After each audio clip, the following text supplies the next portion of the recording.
Hello students, मैं राम बहादुर आप सभी को क्रिएटिव स्टडी पॉइंट में स्वागत करता हूं। प्रीवियस लेक्चर में हम लोग मैथमेटिक्स 1 में पार्शियल फ्रैक्शन पढ़ रहे थे। उसमें क्या सब देख लिए थे, आइए हम लोग देखते हैं।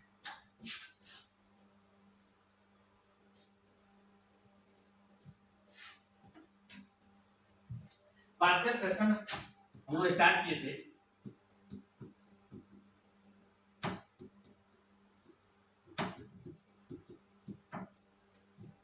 और पार्शियल फ्रैक्शन में हम लोग देखे थे कि रेशनल फंक्शन क्या होता है,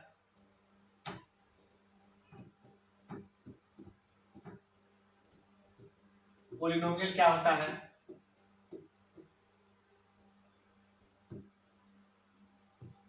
type of rational function,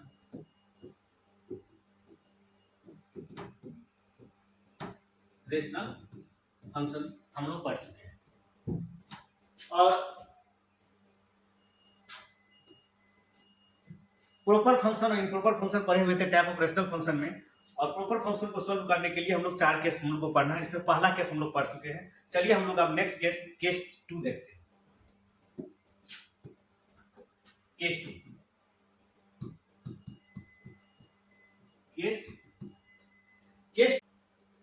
case 2 में हम लोग प्रॉपर फंक्शन को हम पार्शियल फ्रैक्शन में कन्वर्ट करेंगे।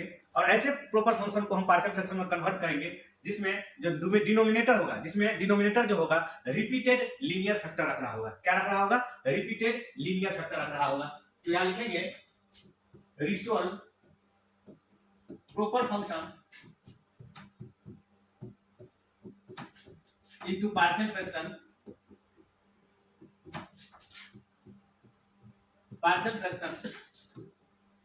when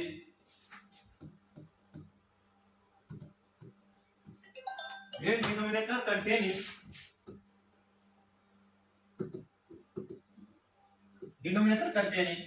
repeated linear, मतलब हुआ कि ऐसे प्रॉपर फंक्शन को हम पार्शियल फ्रैक्शन में कन्वर्ट करेंगे जिसमें जो डिनोमिनेटर होगा, जिस प्रॉपर फंक्शन में डिनोमिनेटर जो होगा रिपीटेड लीनियर फैक्टर रख रहा होगा। हम लोग पर जानते हैं कि लीनियर फैक्टर का मतलब हम लोग पढ़ेंगे x हुआ, x प्लस 1 हुआ, x प्लस 2 हुआ। ये सब जो होता है एक लीनियर फैक्टर होता है। क्या होता है? लीनियर फैक्टर होता है। तो इसमें जो हम ऐसे प्रॉपर फंक्शन करेंगे, क्या करेगा? डिनोमिनेटर रिपीटेड लीनियर फैक्टर रख रहा होगा। तो चलिए, जैसे कि एग्जांपल के रूप में अगर देखा जाए, जैसे कि x plus 1 divided by x plus 2 का होल स्क्वायर। ये क्या है? ये एक प्रॉपर फंक्शन है। क्या है बच्चों? प्रॉपर फंक्शन है। प्रॉपर फंक्शन है। और ये प्रॉपर फंक्शन तो है, लेकिन डिनोमिनेटर में जो है रिपीटेड लीनियर फैक्टर रख रहा है। क्या रखता है? डिनोमिनेटर जो है रिपीटेड लीनियर फैक्टर रख रहा है x प्लस 2 और x plus 2, that means x plus 2 का होल स्क्वायर। तो चलिए हम इस केस 2 से रिलेटेड हम प्रॉब्लम सॉल्व करते हैं। तो यहां हुआ x plus 1 divided by x plus 2 का होल स्क्वायर। x प्लस 2 का होल स्क्वायर। तब इसको आगे लिखेंगे a by x plus 2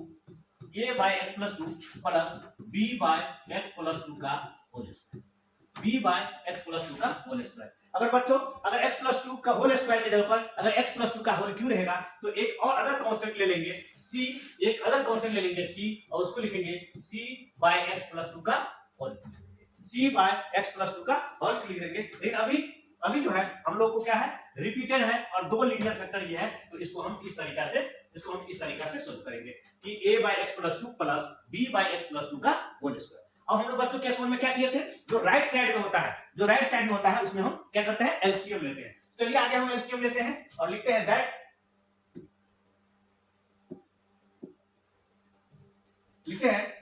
that imply x plus 1 का whole x plus 1 divided by x plus 2 का whole square is equal to, इसका LCM लेंगे तो ये आएगा x प्लस 2 का होल स्क्वायर। मैंने बच्चों केस 1 में बताया कि जो एलसीएम हम राइट साइड में लेंगे वो एलसीएम क्या होगा? जो ओरिजिनल जो आपका प्रॉपर फंक्शन होगा उसका जो डिनोमिनेटर, जो इसके डिनोमिनेटर में जो आपका पॉलिनोमियल होगा वही आपका एलसीएम फाइनली आएगा। इसलिए यहाँ पर x प्लस 2 का होल स्क्वायर था और इधर हम एलसीएम किए, इसके बाद भी हमको x प्लस 2 का होल स्क्वायर ही आएगा। तो यहाँ हो जाएगा x प्लस 2 से इसको भाग देंगे तो ये हो जाएगा बच्चा a into x प्लस 2। क्या हो जाएगा बच्चों? a into x plus 2 plus b plus कितना होगा? b, क्योंकि x प्लस 2 का होल स्क्वायर से x प्लस 2 का होल स्क्वायर से भाग देंगे तो 1 आएगा, तब उसको हो जाएगा b into 1, that means b होगा। नेक्स्ट आगे हम देखेंगे यहाँ पर जो है, यहाँ पर जो बच्चे ये x+2 और x+2 का होल स्क्वायर और यहाँ x+2 का होल स्क्वायर कैंसिल और हो जाएगा और यहाँ से हम आगे लिखेंगे, यहाँ हम आगे लिखेंगे x+1 is equal to a into x+2 plus b that x+1 equal to ax plus 2a plus b। इसको इक्वेशन नंबर हम लोग 1 मानते हैं, केस 1 केस फर्स्ट में भी हम लोग मानेंगे और यहाँ पर ही मानेंगे इक्वेशन नंबर 1। अब हम नेक्स्ट आगे जाएंगे तो लिखेंगे कि सेम कास्ट वाले को दोनों तरफ से इक्वेट करेंगे, राइट साइड और लेफ्ट साइड में जो आपका फंक्शन है दोनों से क्या करेंगे, दोनों तरफ राइट साइड और लेफ्ट साइड में जो सेम कास्ट वाले जो कोफिशिएंट होगा उसको हम इक्वेट करेंगे, या लिखेंगे equating the coefficient of x and constant term on both side दोनों तरफ से हम क्या करेंगे, x का कोफिशिएंट और कांस्टेंट टर्म को हम इक्वेट करेंगे। तो बच्चों हम लोग राइट साइड में क्या देख रहे हैं, x का कोफिशिएंट कितना है, a है, तो यहां से हो जाएगा a is equal to left side में x का कोफिशिएंट कितना है, तो आपका 1 है, कितना है बच्चों 1 है, ये हो जाएगा 1। दैट मींस a का डायरेक्टली मान आपको आ गया, a इक्वल टू कितना हुआ 1 है।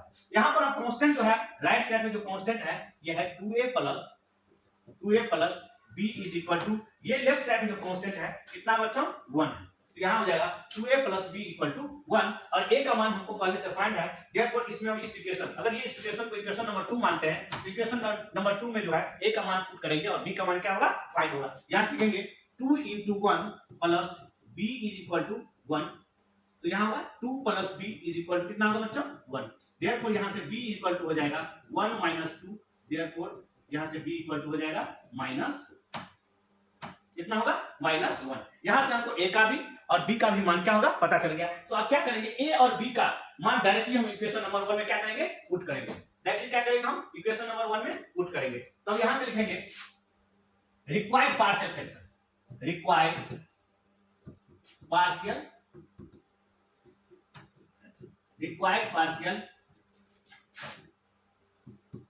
ये हो जाएगा x+1 डिवाइडेड बाय x+2 का whole square is equal to, a का मान कितना आया था, तो a का मान आया था 1 divided by x+2 plus b का मान कितना आया था -1 आया था, -1 डिवाइडेड बाय x+2 का होल स्क्वायर और आगे लिखेंगे therefore x+1 divided by x+2 का whole square is equal to 1 by x+2 plus minus क्या होगा बच्चों -1 बाय x+2 का होल स्क्वायर।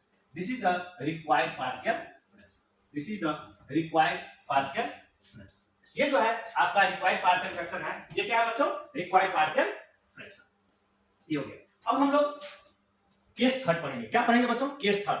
केस 1 में क्या था, केस 1 में था ऐसे प्रॉपर फंक्शन को हमको रिजॉल्व करना था जब वो डिनोमिनेटर में नॉन रिपीटेड लीनियर फैक्टर रख रहा था। केस 2 में क्या पढ़े, ऐसे प्रॉपर फंक्शन को हम पार्शियल फ्रैक्शन में कन्वर्ट कर रहे थे जब वो डिनोमिनेटर में रिपीटेड लीनियर फैक्टर रख रहा है। अब नेक्स्ट जो पढ़ेंगे हम लोग, नेक्स्ट जो पढ़ेंगे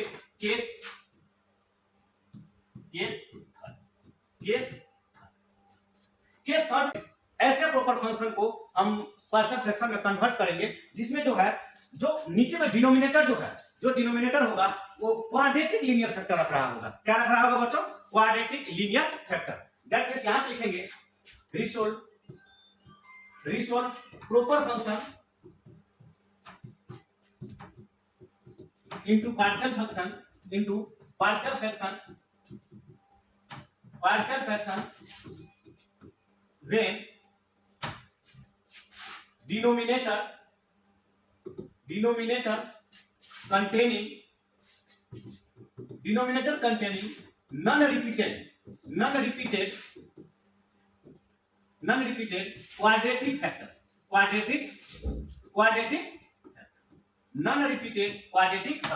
और यहां से क्वाड्रेटिक फैक्टर मतलब हुआ ये होगा x² + 1 x² + 2 x² + 5, ये जो है आपका क्वाड्रेटिक फैक्टर हुआ। कौन सा बच्चों क्वाड्रेटिक फैक्टर हुआ। नेक्स्ट जो आगे हम लोग बढ़ेंगे, जैसे एग्जाम्पल के रूप में लिखा जाए तो ये इस केस में आएगा, एग्जाम्पल के रूप में अगर लिखा जाए तो इसमें होगा x plus 5 divided by x square plus 1 into x square plus 2 दिया है। ये ऐसे प्रॉपर फंक्शन है। ये क्या कौन सा फंक्शन है बच्चों? तो प्रॉपर फंक्शन है। कौन सा है? प्रॉपर फंक्शन है। और ऐसे प्रॉपर फंक्शन है, ऐसे प्रॉपर फंक्शन है जो डिनोमिनेटर में, जो डिनोमिनेटर में क्या रख रहा है? तो ये क्वाड्रेटिक फैक्टर रख रहा है। क्वाड्रेटिक फैक्टर रख रहा है जो कि नॉन रिपीटेड है। एक है एक्स स्क्वायर प्लस 1 और दूसरा है एक्स स्क्वायर प्लस 2।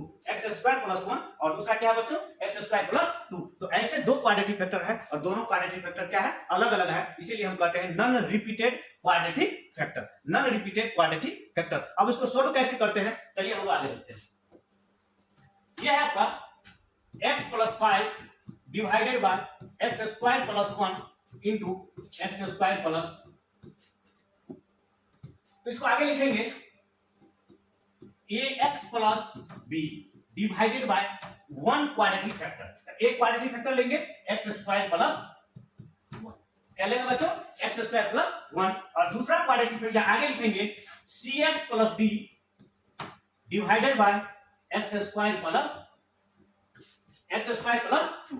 मतलब एक क्वाड्रेटिक फैक्टर के साथ दो कांस्टेंट आएगा जो कि लीनियर टाइप में होगा। एक होगा ax प्लस b और फिर दूसरे क्वाड्रेटिक फैक्टर के साथ एक अलग लीनियर होगा जिसमें दो कांस्टेंट होगा c और d होगा, जिसको लिखेंगे हम cx प्लस d। और आगे जो भी प्रोसेस है सारा जो केस 1 केस 2 में हम किए उसी तरह से यहां भी हम करेंगे और आगे एलसीएम लेंगे आरएचएस में और लिखेंगे that implies x plus 5 divided by x square plus 1 into x square plus 2 is equal to LCM कितना होगा बच्चों?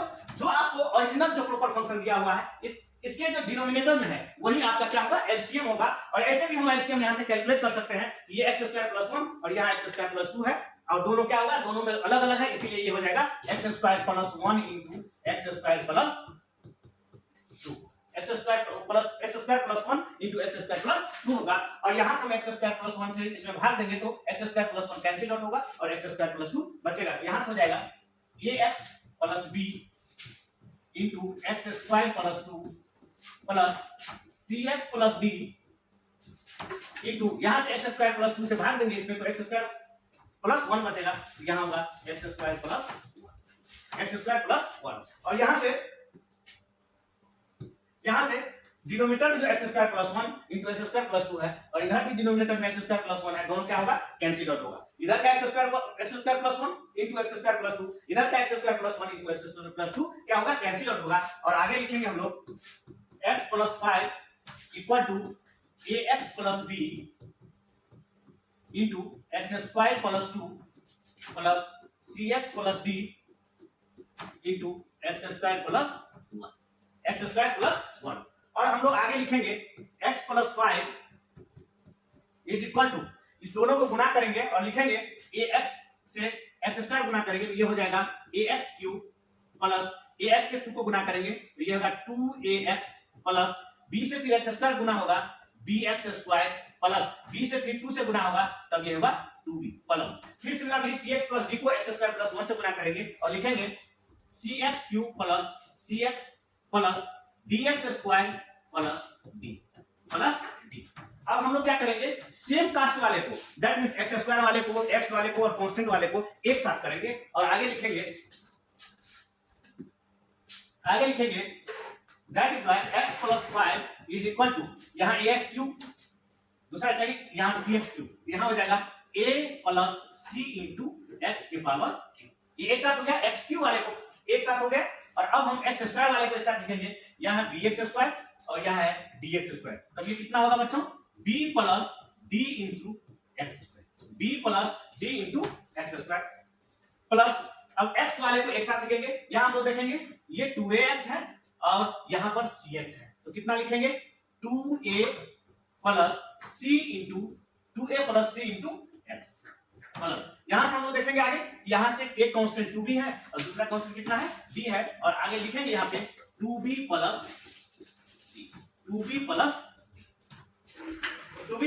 b। अब यहाँ से हम लोग आगे क्या करेंगे? तो क्या करते थे केस 1 केस 2 में? तो हम लोग कोफिशिएंट को इक्वेट करते थे, दोनों राइट साइड और लेफ्ट साइड में जो सेम कोफिशिएंट होगा x2 का कोफिशिएंट राइट साइड में होगा, x2 का कोफिशिएंट जो लेफ्ट साइड में होगा, दोनों को क्या करेंगे इक्वेट करेंगे, x2 का कोफिशिएंट राइट साइड में, फिर x2 का कोफिशिएंट लेफ्ट साइड में जो होगा उसको क्या करते हैं हम लोग इक्वेट करेंगे।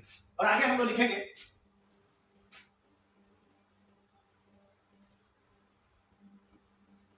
x + 5, यहां से हम लोग देखेंगे बच्चों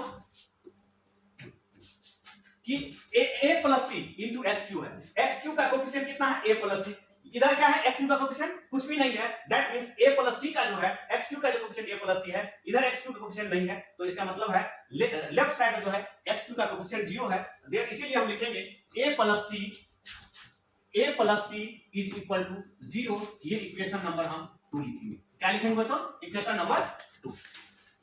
फिर सिमिलरली आगे देखते हैं, यहां पर b + d जो है किसका कोफिशिएंट है? x² का कोफिशिएंट है, इधर x² का कोफिशिएंट कुछ भी नहीं है, इधर क्या x² का कोफिशिएंट कुछ भी नहीं है, इसका मतलब है b + d क्या होगा लेफ्ट साइड से 0 के बराबर हो जाएगा, 0 के क्या हो जाएगा बराबर हो जाएगा। अब यहां से लिखेंगे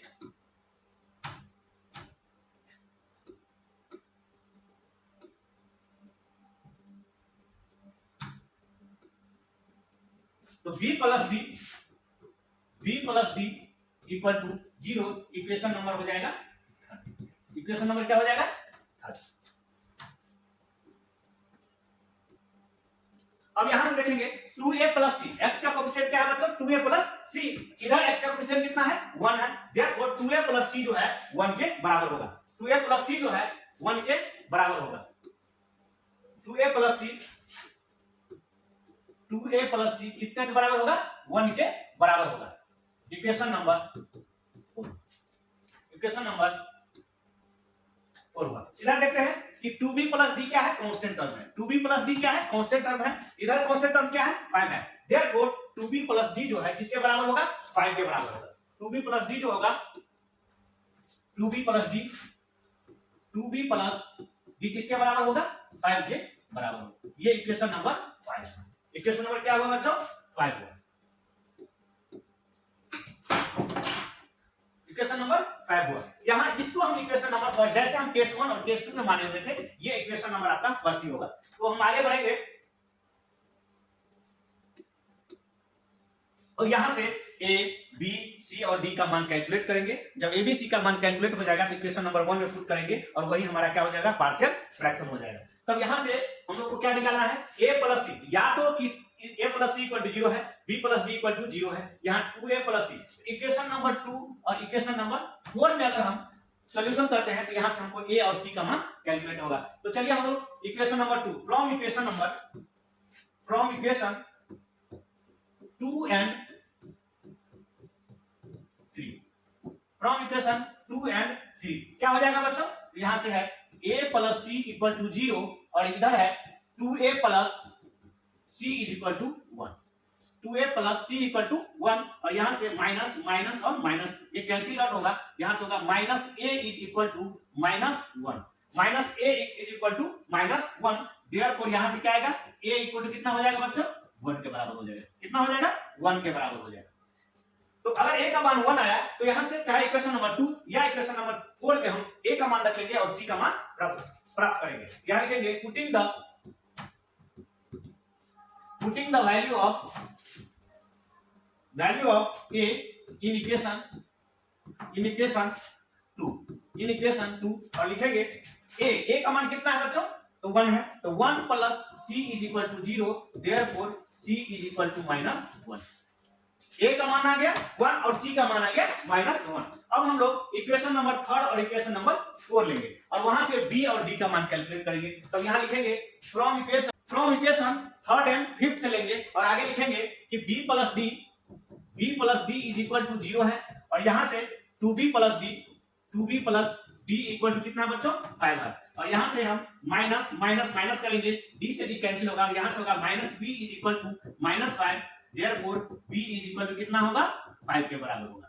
अब यहां से b का मान या तो इक्वेशन नंबर 3 में पुट करें या इक्वेशन नंबर 5 में पुट करेंगे, तो वहां से हमको d का मान कैलकुलेट होगा। यहां से हम पुट करेंगे putting the value of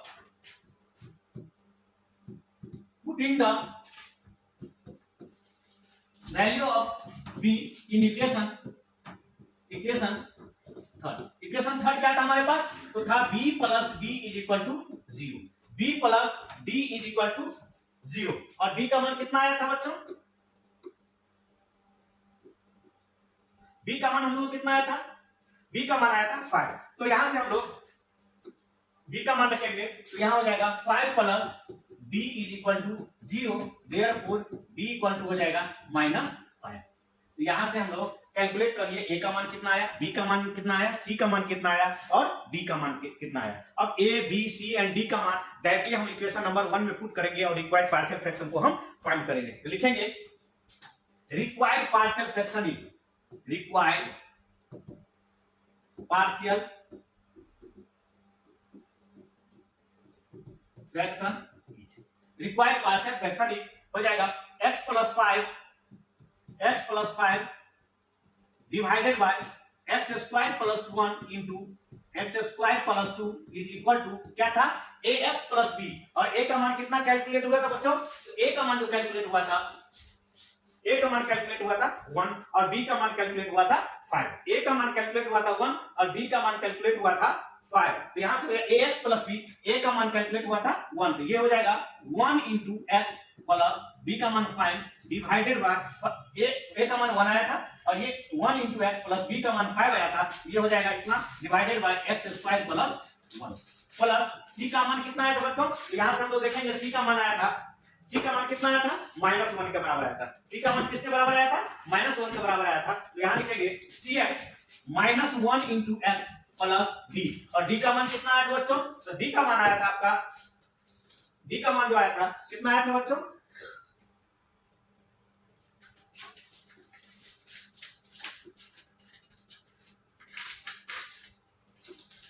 d का मान आया था -5। यहां से लिखेंगे -5 divided by x square plus 2, और इसको फाइनलाइज करके लिखेंगे, therefore x plus 5 divided by x square plus 1 into x square plus 2 is equal to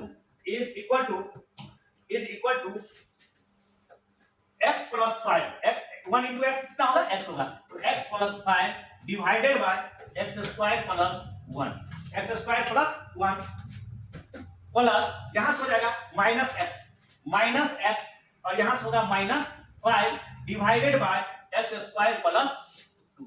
अगर हम और आगे जाएंगे तो लिख सकते हैं therefore x plus 5 divided by x square plus 1 into x square plus 2, x square plus 2 is equal to x plus 5 divided by x square plus 1, और यहां से दोनों में माइनस है तो माइनस आप क्या कर सकते हैं, कॉमन ले सकते हैं और प्लस माइनस माइनस होगा, यहां लिखेंगे -x plus 5 divided by x square plus 2। This is the required partial fraction, this is the required partial fraction. Thank you बच्चों। तो नेक्स्ट क्लास में हम एक कितना होगा, x plus 5 divided by x square plus 1। Next तो case है बच्चों, केस नंबर 4। चलिए हम लोग केस नंबर 4 देखते हैं। केस 4,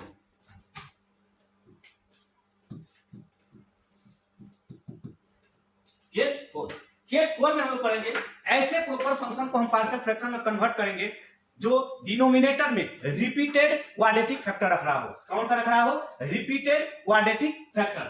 तो लिखेंगे resolve proper function into partial fraction when denominator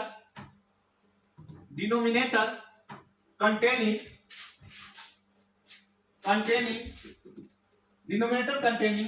repeated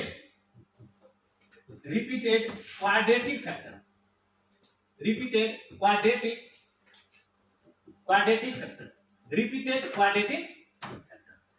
quadratic factor मतलब हुआ कि x स्क्वायर प्लस 1 एक होगा क्वाड्रेटिक फैक्टर और दूसरा x स्क्वायर प्लस 1 ही होगा दूसरा क्वाड्रेटिक फैक्टर, तो उसको हम कहेंगे रिपीटेड क्वाड्रेटिक फैक्टर। और एग्जांपल के रूप में देखेंगे कि यहां हो जाएगा कि जैसे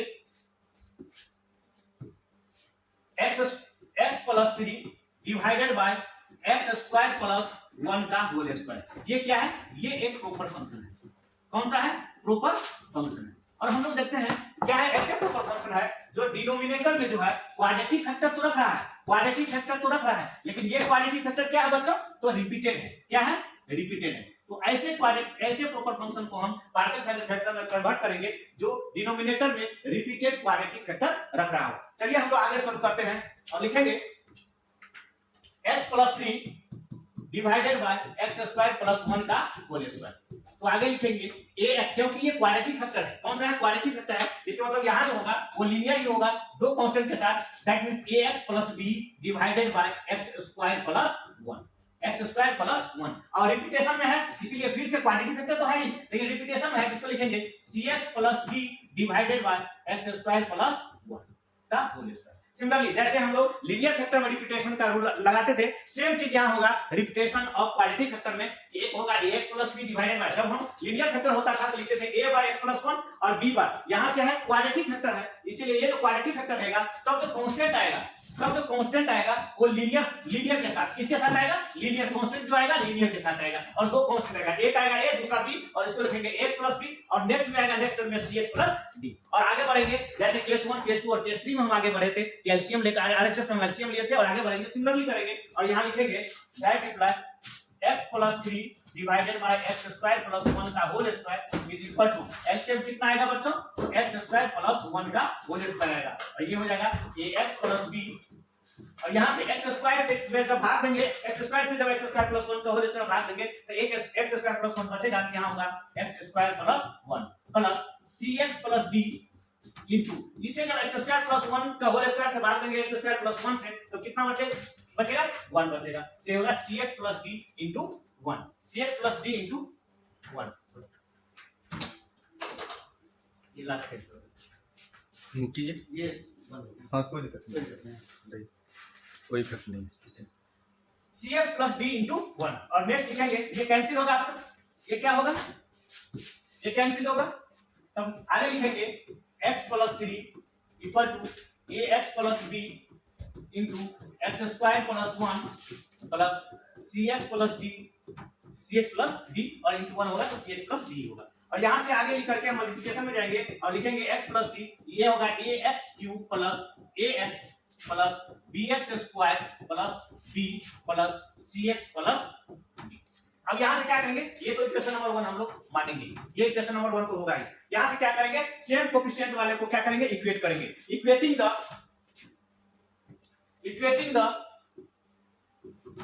द कोएफिशिएंट ऑफ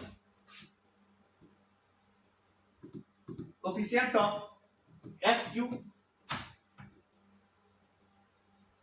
सॉरी, ये आपका ax प्लस ये bx² हो जाएगा, कितना हो जाएगा, bx² प्लस b होगा, ठीक है, x³ x² x and constant term, equating the coefficient of x³ x² x and constant term। तो यहाँ राइट साइड में हम लोग देखते हैं x का कोएफिशिएंट कितना है, a है, तो a इक्वल टू डायरेक्टली किसके बराबर होगा, इधर कुछ नहीं दिया हुआ है, इसका मतलब a का मान कितना है, 0 है, a का मान कितना है बच्चों, 0 है। यहां से तो ये हो जाएगा a + b, यहां कितना होगा, यहां जो आएगा a + b और ये आपका cx है, तो ये जो आपको फाइनल यहां से आएगा ये x + 3 equal to x³ plus यहां से ax और यहां से cx, तो ये हो जाएगा a + c * x, और ये होगा bx² और आगे हो जाएगा ये कांस्टेंट टर्म और ये कांस्टेंट टर्म क्योंकि होगा b + d। यहां से हम इक्वेट कर लिए हैं x³ वाले टर्म को इक्वेट किए, तो ये राइट साइड में हमारा x का कोएफिशिएंट ये है, लेफ्ट साइड में x का कोएफिशिएंट नहीं है, दैट मींस 0 है, तो a = 0 लिखे। सिमिलरली x² का कोएफिशिएंट इधर b है, तो b = आपका कितना हो गया, 0 हो गया, b = कितना है मतलब 0 होगा, तो यहां से ये हो जाएगा b = 0, और यहां से देख रहे हैं कि a + x का कोएफिशिएंट कितना है, a + c, यहां से a + c इक्वल टू कितना होगा बच्चों, 1 के बराबर होगा, क्योंकि राइट साइड में जो 1 का कोएफिशिएंट, लेफ्ट साइड में x का कोएफिशिएंट कितना है, 1 है, a + c = 1, और इसमें पुट करेंगे a का मान 0, तो ये हो जाएगा 0 + c = 1, देयरफॉर c = हो जाएगा 1, c = कितना होगा, 1 के बराबर होगा। सिमिलरली ये कांस्टेंट टर्म है, और कांस्टेंट टर्म किसके बराबर होगा, 3 के बराबर होगा, किसके बराबर होगा बच्चों, 3 के बराबर होगा, और इसको लिखेंगे b + d इक्वल टू कितना होगा, 3 होगा, और यहां से लिखेंगे b का मान कितना आया हुआ है, तो b का मान आया हुआ 0, तो 0 + d = 3 therefore d equal to कितना होगा तो 3 होगा। यहां से हमको a b c और d का मान कैलकुलेट हो गया। तो हम रिक्वायर्ड पार्शियल फ्रैक्शन के लिए इक्वेशन नंबर 1 में a b c और d का मान पुट करेंगे और वहां से हम रिक्वायर्ड पार्शियल फ्रैक्शन प्राप्त कर लेंगे। तो चलिए आगे लिखते हैं x + 5 therefore required partial fraction is कितना होगा बच्चों तो x plus divided by x square plus 1 का whole square equal to x plus b था तो a का मान 0 और b का मान 0 that means 0 into x plus 0 divided by x square plus 1 plus b का मान c का मान था 1 into x प्लस b का मान कितना आया था तो b का मान आया था आपको कितना 3 b का मान कितना आया था बच्चों 3 divided by x square plus 1 का होल स्क्वायर therefore यहां से हो जाएगा x plus 3 divided by x square plus 1 का whole square equal to x plus 3 divided by x square plus 1 का होल स्क्वायर जिसको हम आगे लिख सकते हैं x by x square plus 1 का होल स्क्वायर प्लस b 3